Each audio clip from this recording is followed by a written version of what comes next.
देखते ही देखते हमारे गले में माला डाल दे। उधर स्वयंवर की तैयारियां होने लगी तो नारद जी ने विचार किया हम इतने सुंदर नहीं है, तो वो देखते ही देखते गले में माला डाल दे। और फिर हमारे पास इतना समय नहीं जो मैं तपस्या करके सुंदर बने जाऊं, क्या करूं, कहां जाऊं। तो अब तो नारद जी वहां से आगे बढ़े, भगवान नारायण के पास पहुंचे। भगवान नारायण के पास पहुंचे तो नारायण ने जवाब दो, कहो नारद अब कैसे आना हुआ। बोले देखो प्रभु आपकी कृपा थी, आपका ये आशीर्वाद था जो मैंने कामदेव के ऊपर विजय पाई है, लेकिन प्रभु अब हम आपसे कुछ कहना चाहते। बोले क्या कहना चाहते को। बोले महाराज शर्म आई नहीं, कैसे कहें। अरे बोले बोलो न, संकोच होके बोलो, हमसे क्या शर्म। बोले प्रभु अब हम शादी करना चाहते। बोले शादी, और तुम। बोले हाँ, मगर किससे। बोले विश्व मोहिनी से।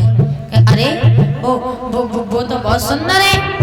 बोले जाए तो समस्या है प्रभु, तो इतनी सुंदर है लेकिन हम इतने सुंदर ना है, और हमारे पास इतना समय ना है जो मैं तपस्या करके सुंदर बने जाए।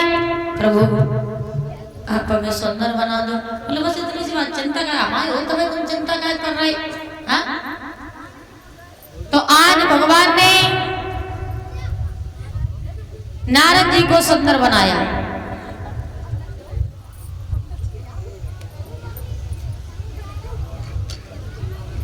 सुंदर बनाया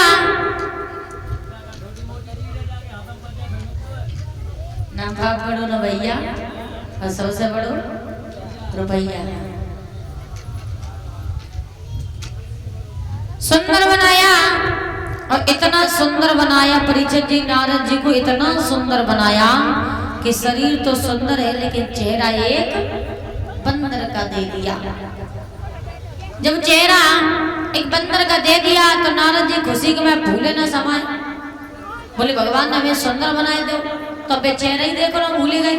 अब वही बंदर वाला चेहरा लेके चले। बोले मन में बड़े प्रसन्न है, बोले अब तो हम समान सुंदर कोई दुनिया में है ही नहीं, और विश्वमणि देखते देखते हमारे गले में माला डाल देगी।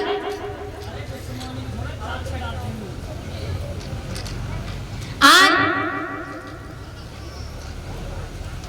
वही बंदर का चेहरा लेके चले तो आज उसी स्वयंवर में भगवान अभी एक राजा के रूप में बैठे थे, और दरवाजे पर भोले बाबा के दो गढ़ खड़े थे, पहरेदारी थे।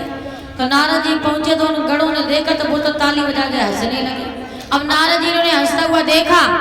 बोले हाँ हंसो, ऐसे ही हंसो, तुम पे हमारी सुंदरता देख ही नहीं जाता है, हम इतने सुंदर हो, तुम इतने सुंदर ना है, तो हमें देख देख के जल रहे हो, तुम ऐसे ही हंसो, तुम जीवन में कभी सुंदर बने नहीं पाओगे।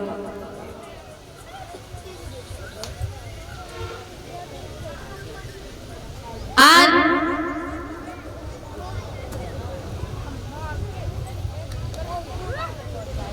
देव ऋषि नारद अंदर पहुंचे तो देखा बड़े बड़े राजा महाराजा बैठे थे स्वयंवर में। तो वहीं पर जाके नारद जी जो रहे, जब बस सभा में पहुंचे तो परीक्षित जी नारद जी को देख के सब लोग हंसने लगे। बोले जी स्वयंवर में आए, इनसे को ब्याह करे है। अब नारद जी वहां से आगे बढ़े, सबसे ऊंची वाली कुर्सी पे बैठ गए। अब जासो बैठ गए कि विश्व मोहिनी आए तो पहली नजर हमारे ही ऊपर पड़े, तो सबसे ऊंची वाली कुर्सी पे बैठ गए। अब विश्व मोहिनी हाथ में माला लेके आई तो एक बार तो देखा, दोबारा उन्हें नजर नहीं थी। आज जब उन्हें नहीं देखो विश्व मोहिनी वहां से आगे बढ़ गई तो नारद जी फिर खड़े हो गए, दूसरी कुर्सी पे बैठ गए। अब वे बहू से चली गई तो वे तीसरी कुर्सी पे बैठ गए। अब नारद जी कुर्सी बदलते रहे, लेकिन विश्व मोहिनी माला लेके वहां पहुंची जहाँ भगवान के राजा के रूप में खड़े थे, और वहीं जाकर के उन्होंने उनकी गर्दन में माला डाल दी। अब जब गर्दन में माला डाली और नारद जी ने देखो तो बड़ा क्रोध आ गया। बोले ए लड़की, अरे सौंदर्य के बारे में तुझे कुछ ज्ञान नहीं, हम जैसे तेजस्वी महात्मा को छोड़ के तूने इसकी गर्दन में माला डाली, माला तार। अब बताओ परिचय जी, एकदम माला पड़ जाए फिर कहो तो न आई, तो जीवन भर की फांसी हो तो एकदम लग जाती है, फिर जब खुलते ना ही।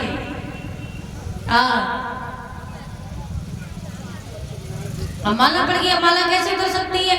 बोले तूने हमें छोड़ के इसकी गर्दन में माला डाली, इसमें क्या है।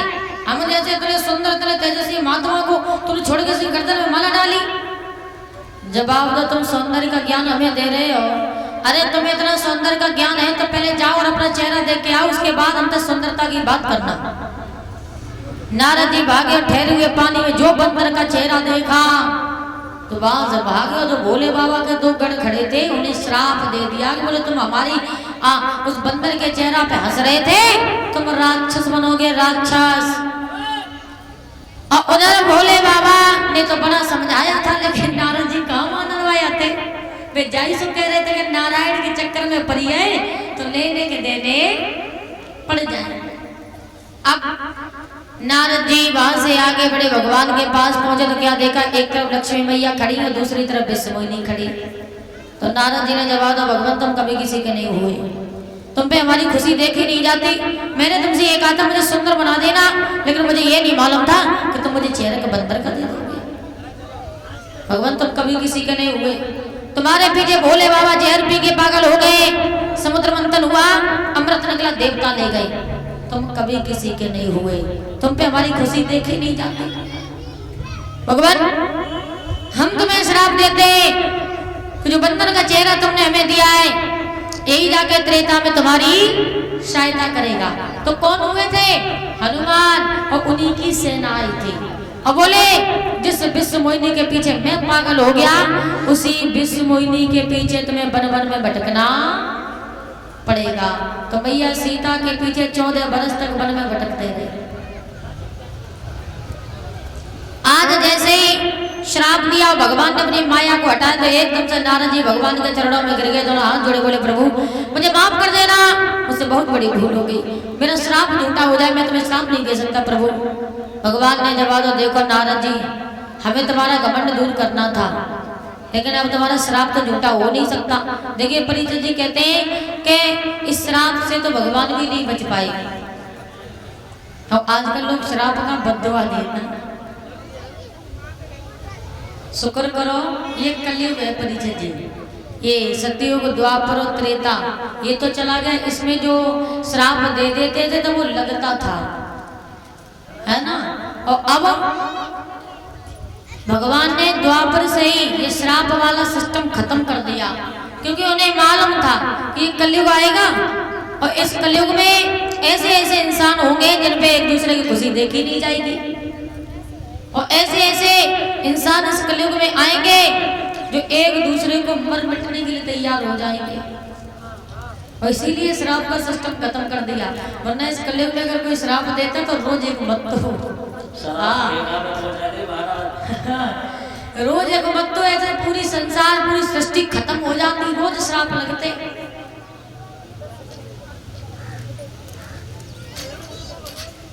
तो आज एक विद्वान कहता कि इसलिए भगवान का अवतार हुआ। अब हर एक विद्वान ने अपनी भाषा में अलग अलग कल्पना की है। बोलिए गोविंद भगवान